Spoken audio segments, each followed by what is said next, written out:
Hello everybody, welcome to another video of Epic 7, and we're getting right into it because I forgot to hit the record button. Anyway, the first picking Lua, love that. Lua is still the most overtuned unit in this game. Yeah. Epic 7, let's talk about Epic 7 RTA real quick because it is probably the most RNG fiesta, just throw in whatever, hope to counterattack, hope to invade, hope to resist. Like, it's so aggravating, this meta at the current moment. It is not fun unless you get like the right things.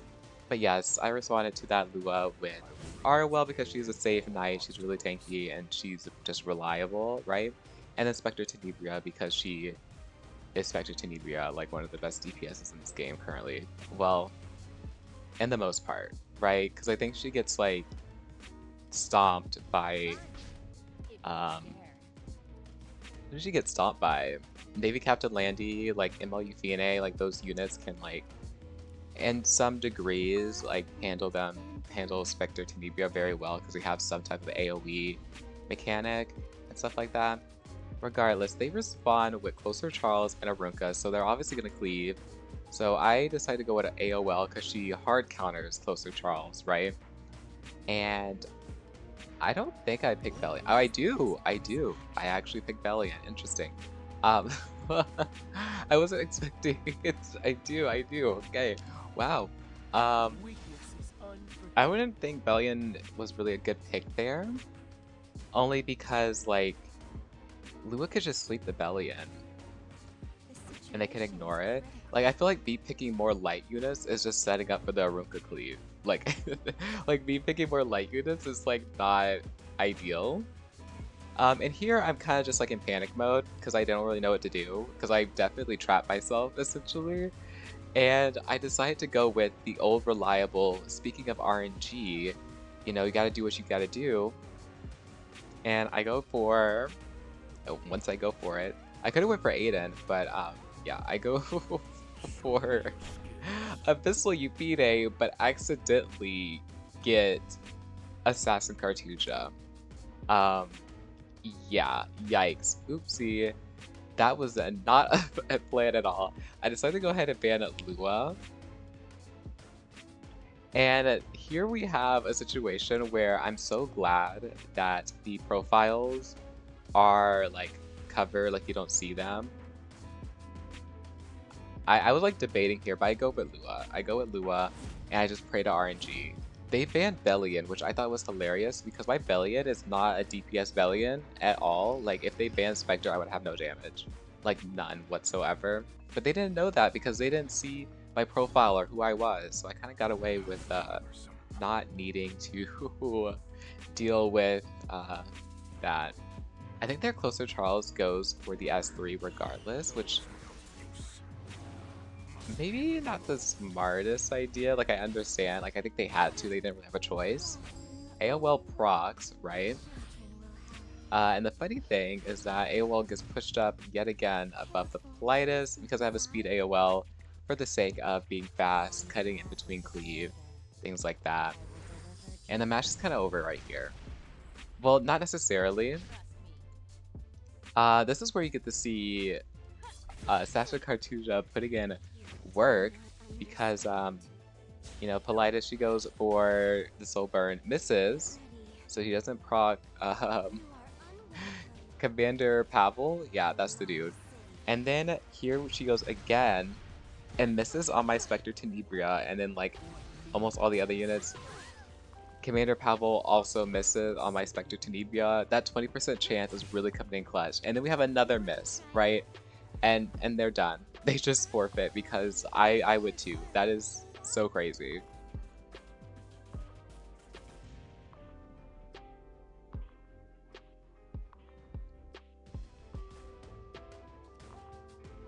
Alrighty. Here, I think at some point in this video, you're going to notice that my profile card changes because I was kind of like, I was like in my head thinking like, are people banning, like, you don't see these matches or some of the matches, but there was like a line of matches where people were just banning Last Rider Crow, and I was like, why are they banning Last Rider Crow? Like, is it because he's in my profile picture or my profile card? And because of that, I just changed it, but you'll see that later. Because I was like, I don't know, I don't want to feel like I'm getting target banned for, because I use Last Starter Crowd pretty often in all my drafts, so it's like, if you recognize my card, like you recognize me, like you kind of like know the units I'm going to go for, right? But I go with Arwell because I think she's just more reliable. Like, I love picking Last Starter Crowd, don't get me wrong, but she's like a lot more reliable when you don't really know what's going on. Like, I don't really know what they're going for. They picked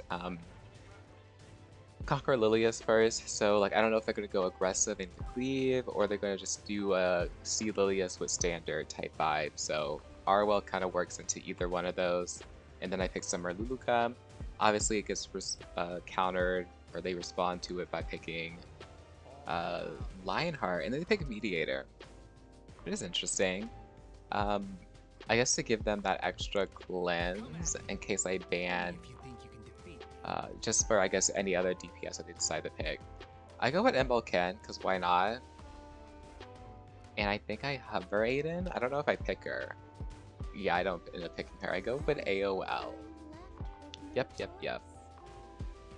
AOL, I've been using her a lot more lately. She is a menace. She always will be a menace. She will always be, you know, AOL. Like, people will always, I can't stand her. Like, you have to kind of like just play around this unit.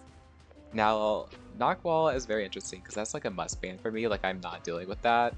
She sets down my ML but they don't have soul, so I could have just like gambled, you know, hope for getting resistance and stuff like that. And they pick Spectre. Another unit that I can kind of deal with Spectre. Kind of, like low-key. Not like the best. So I go with Abyssal Euphine. Again, I just like went with RNG counterattacks, like that's what I'm going for. And they end up banning which I don't necessarily agree with their ban that they went for, because it was like, I think if you ban if you ban Abyssal Euphine, I think they would have been at a better chance. Like, the match would have been better for them, because I would have no real reach for Spectre. And they could definitely kind of like soul burn kill my ML. My ML is not that tanky. He is definitely built, he doesn't even have effect resistance either. Like, he's built full damage, essentially. Like, he's built just to do a ton of damage. And so I kind of just like hope for the best in most situations. Then what are they going for? Oh, they went for a... This was interesting, because I'm sure they did not mean to crit there. Like, that wasn't their intentions at all. Like, their best bet was if C. Lilius didn't crit, and they brought Inspector Tenebria, because I wouldn't be able to counter that. Like, that was their best bet. And I don't know why they didn't push back my AOL. Like, they didn't try to debuff her, because that would have been the best option, I think. And yeah, I was able to strip away Lionheart's defense buff and effect resistance buff. I tried to go for the stun, but apparently that Lionheart has some effect resistance built in, because I just got 50%ed just because RNG, you know? They go for the S3. Who did they go for it on? I don't know. I guess they're trying to get rid of AOL, but... And this was interesting to me, because they rip it. They just full sand, which I don't know if that was smart.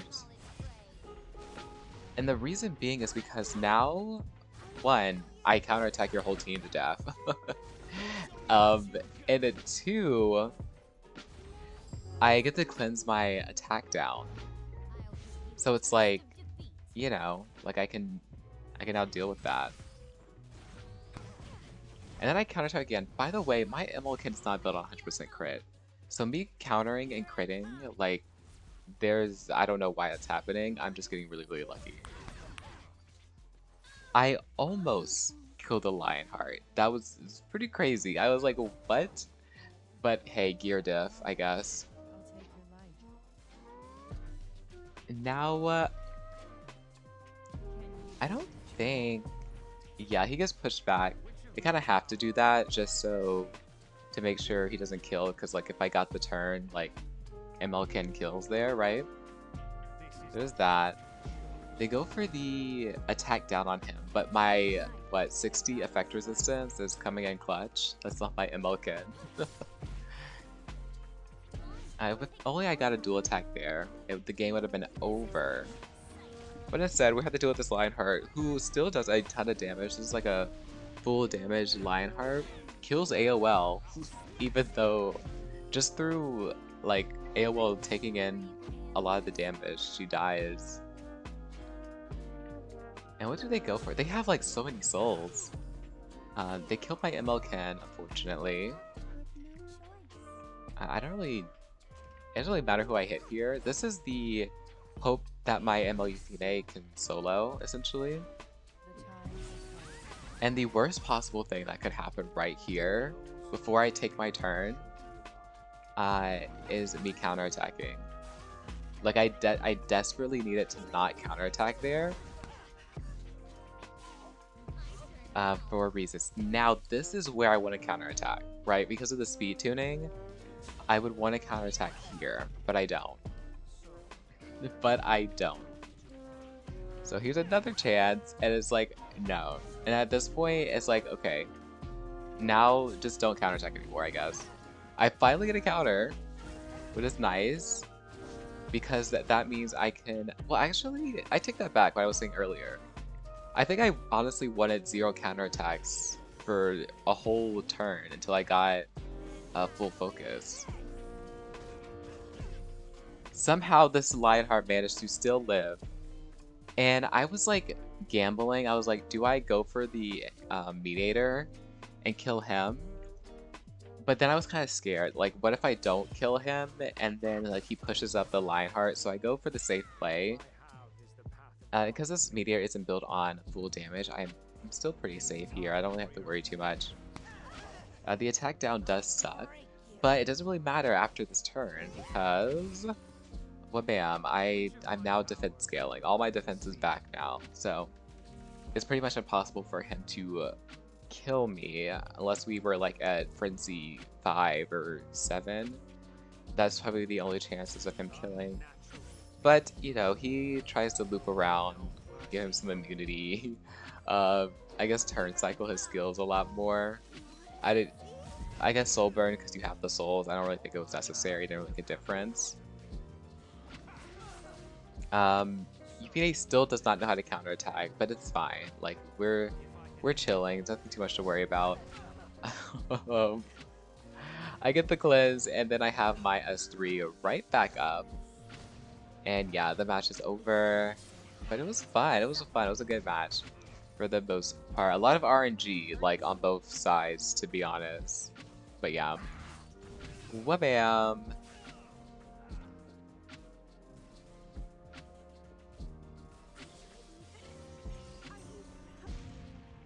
Alrighty, here's we have my new profile card.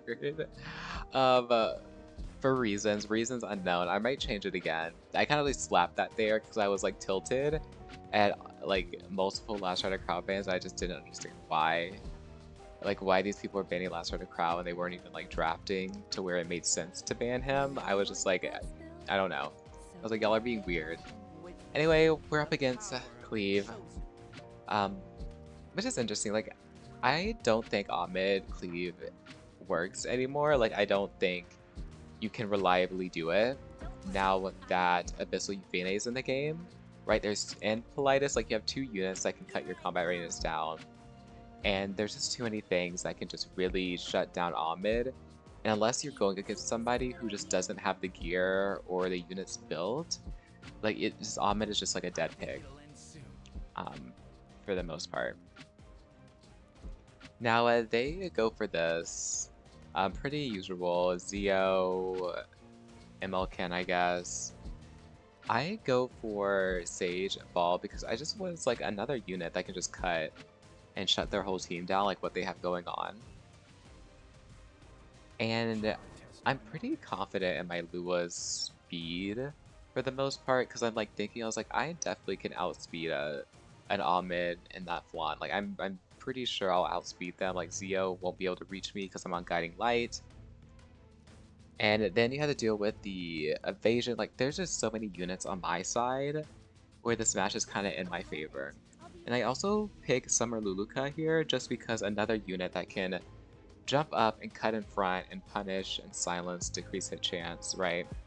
I'm assuming this MLK is full damage, like full 100% crit.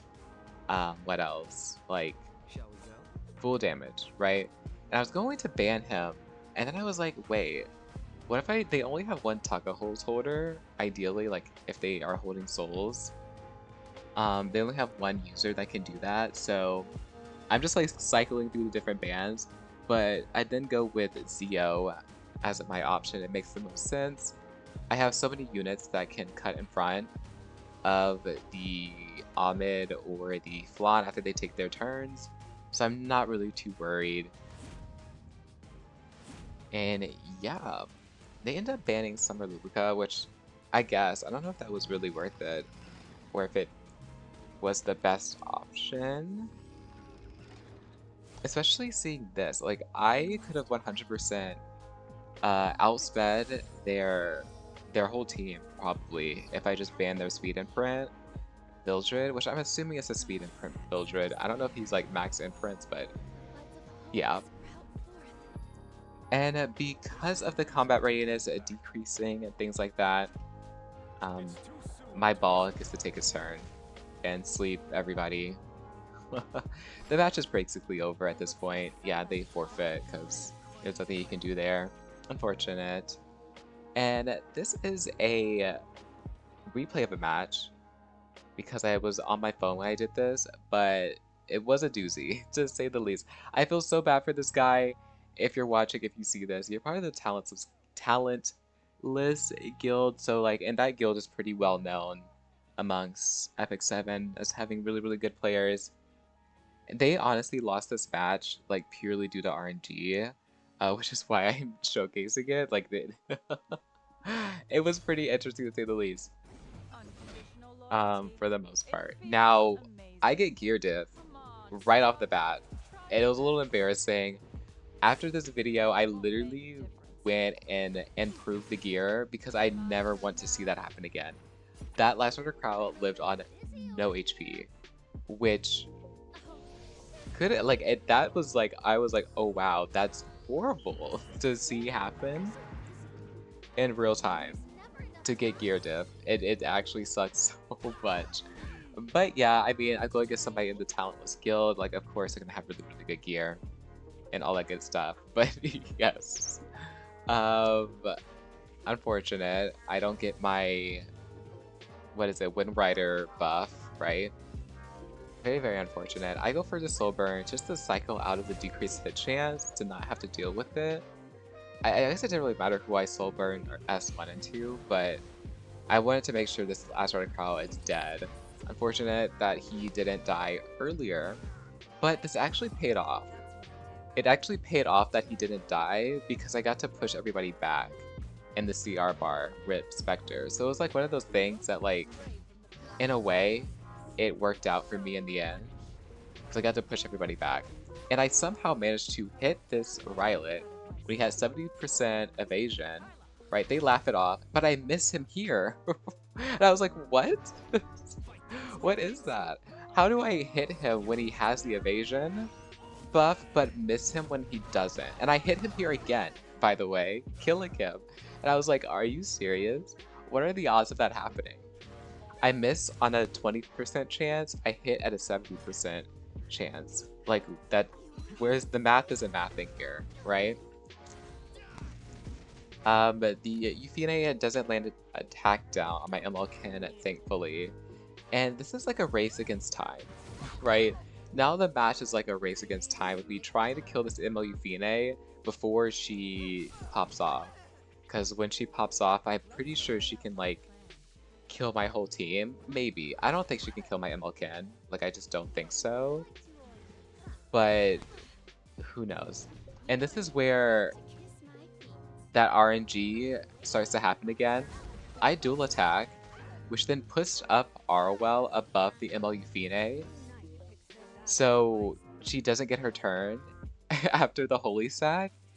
And then I go for an S1 and I dual attack again, killing her. And I'm just like, wow, that is so painful to watch. I know he's mad. Like, I know whoever that is. Like, I'm sorry. The RNG was not in your favor. Anyway, that's going to conclude this video of RTA, of Epic 7, all that good stuff. And yeah, if you did enjoy, please remember to like, comment, and subscribe for more. If you know that reference, kudos to you. Anyway, peace out, and hope you guys have an amazing, amazing day.